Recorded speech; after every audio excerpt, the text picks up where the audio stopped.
Bells, everyone. The audio streaming company AUDIOMACK is making major waves in the audio industry recently after announcing that streams on its platform will now count toward the Billboard and SOUNDSCAN charts.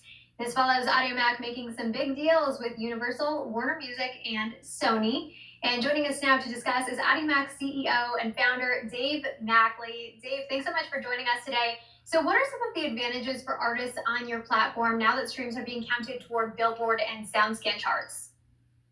Hey, Asia, thanks for having me. The biggest thing is that we're going to be able to give credit to smaller artists that might have been overlooked by some of the larger streaming platforms. Previously, it's very hard for those small artists to get the credit they deserve, and what we're seeing with social media is that artists can become massive overnight successes, right? And oftentimes they do that on platforms like AUDIOMACK and other platforms where it's open to everybody and shareable. So now, if an artist has a viral hit, if they engage their audience and it gets shared across the world, you'll more quickly see that reflected in the Billboard charts. And I think you'll start seeing a lot more smaller artists get the recognition they deserve. It sounds great, and we know this is a new move, but have you gotten any feedback from artists so far? Artists have been asking for this for a long time, since we started AUDIOMACK 8 years ago. This has been an 8-year journey for us. We've always wanted to be part of Billboard charts. It's a great brand. Artists use it in order to gauge their success, right? It's one thing to succeed on AUDIOMACK, but it's another thing to also show that your success on AUDIOMACK has led to you having success on the Billboard charts. So since we've made this announcement, artists have been coming to us excited about releasing music on the platform, and they're excited to bring their fans to AUDIOMACK, which benefits us as well, because those artists are more likely to promote the AUDIOMACK link because it's shareable, because anyone across the world can listen, and because it's going to count towards one of the most reputable charts and indicators in the music industry.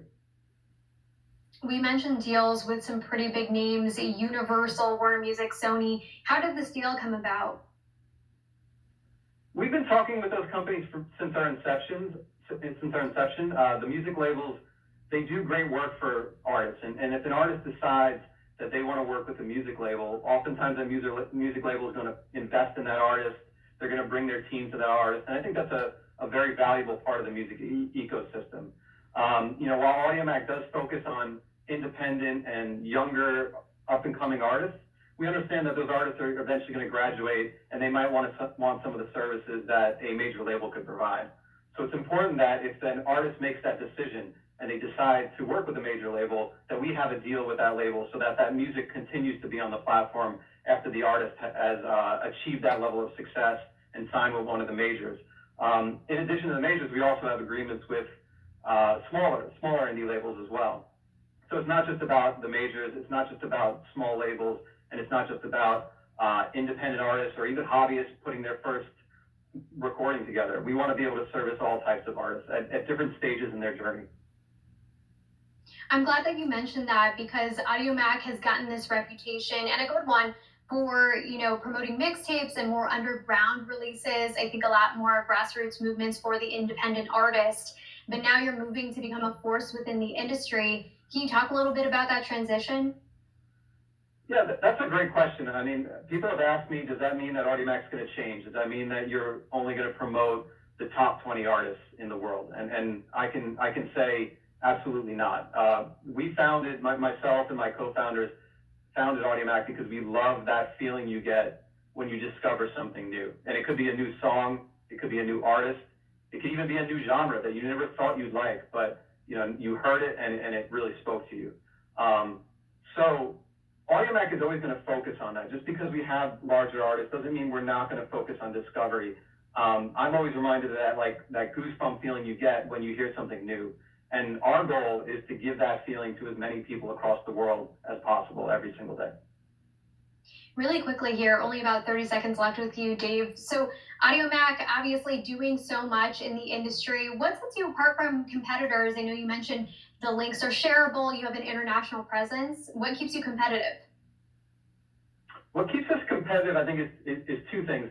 we go direct to the artist. So when young artists want to put out music, if they want to put out music on AUDIOMACK, they could go through a label or distributor, but they could also just upload it to AUDIOMACK and they can instantly start sharing it across the world. The second thing that we focus on is music discovery.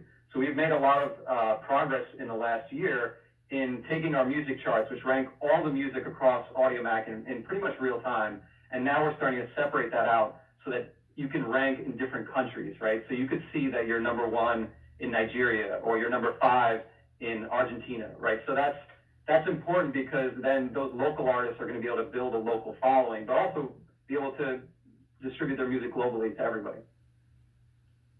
It sounds like a game changer. AUDIOMACK CEO and founder Dave MACLI, thanks so much for joining us.